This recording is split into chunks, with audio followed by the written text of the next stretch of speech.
Hey everybody, Mr. Quick here.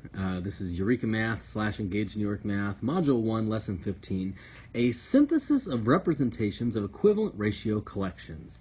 And that's just basically a fancy way of saying, hey, we're going to look at all the different ways we've represented these equivalent ratios over the last several lessons, and we're going to throw it together.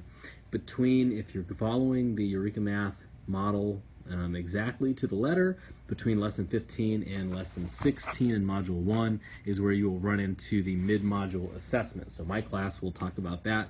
We'll see how that goes and what we're going to do with that. But this is essentially a review session. There's a lot to it. I'm going to go very quickly, but keep in mind that the point of the videos is you can pause it, you can rewind it, you can watch it as many times as you want, and of course you can always come lean on me, talk to me. So I'm going to go somewhat quickly, but I'll also try to be concise and clear. So let's get started. All right, our first question, and this is from the Eureka Math book, Exploratory Challenge. It says, at the end of this morning's news segment, the local television station highlighted area pets that need to be adopted. The station posted a specific website on the screen for viewers to find more information on the pets shown and the adoption process. The station producer checked the website 2 hours after the end of the broadcast and saw that the website had 24 views. 1 hour after that, the website had 36 views. So it's asking us in exercise 1, to create a table to determine how many views the website probably had 1 hour after the end of the broadcast based on how many views it had 2 and 3 hours after the end of the broadcast. Using this relationship, predict how many views the website will have after 4, 5, and 6 hours after the end of the broadcast. So we're going to create a table. We're looking at hours and views. Hours after the broadcast and how many views that would be, right? And they asked us to find 1. We know after 2 hours they had 24 views. We know after 3, because it says 1 hour after the 2, they had 36 views. So 3 hours, 36. And they said, hey, while you're at it, go ahead and find 4, 5, and 6. A couple ways we could do this. One, we could look at this ratio, which is 2 hours to 24 views. We could look at that as a fraction, and we could simplify that to get the value of the ratio. I know that both of those can be divided by 2, and we will get 2 divided by 2 is 1. 24 divided by 2 is 12. We get a ratio of 1 to 12, and that's what's going to go in this row, 1 to 12. We could also look at, well, what's our magic number? I know 2 times 12 is 24. 3 times 12 is 36, so now we have a pattern. 1 times 12 is 12, and so on and so forth. We can look and see that 4 times 12 would give us 48. 5 times 12 is 60, and 6 times 12 is 72. Voila! We've now figured out 1 hour. We figured out 4, 5, and 6 hours, and we've created our chart. We've done everything they've asked us to do, and we know that the initial ratio is 1 to 12, and so that is the value. So this ratio is 1 to 12, this ratio is 2 to 24, etc., so on, 3 to 36, 4 to 48, but we know that the value of each of these ratios, because they are equivalent, the value would be 1 to 12 or 1/12. Exercise 2 goes with that same lesson. It says, what is the constant number, or C, that makes them equivalent? If we go back and look, we found that, right? It's that magic number. That's the constant. So C, the constant, equals 12. Down here, it asks us, using an equation, represent the relationship between the number of views the website received and the number of hours after the morning's broadcast.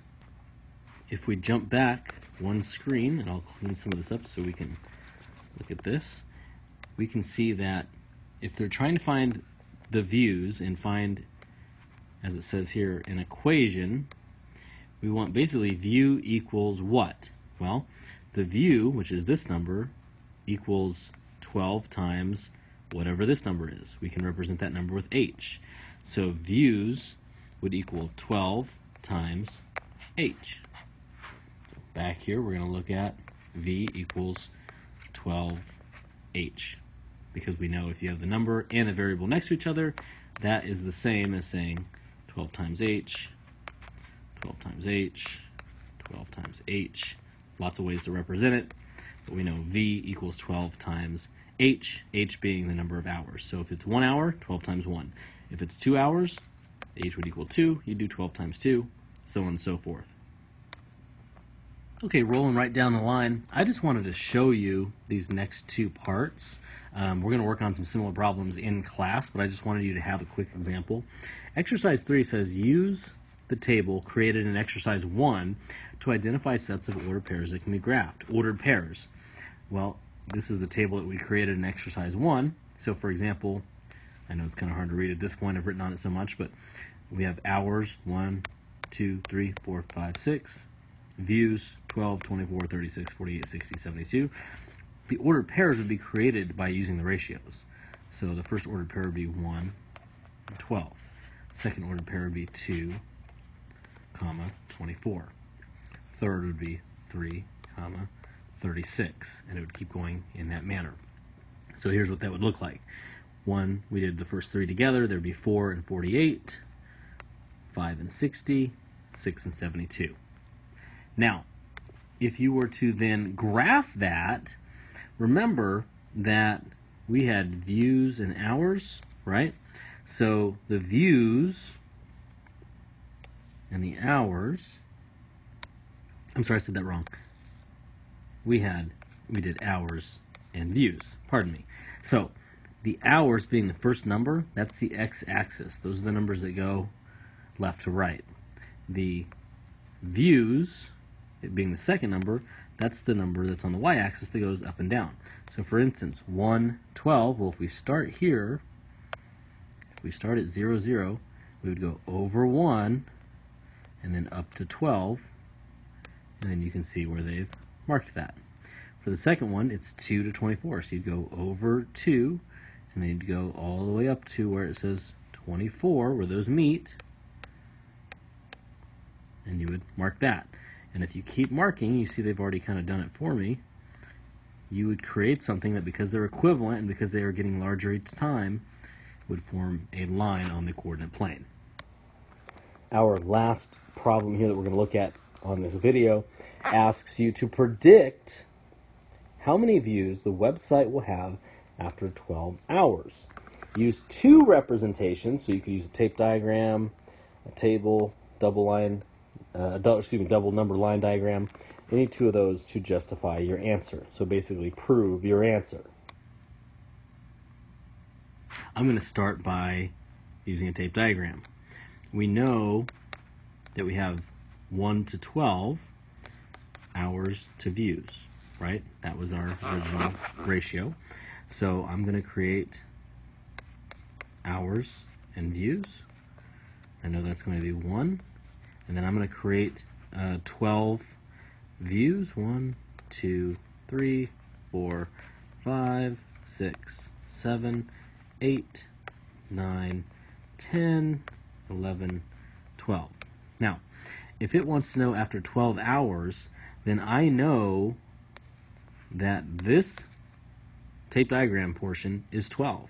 Well, and since these line up perfectly, as we talked about before, then all of these, and I won't draw them all in, but all of these are 12.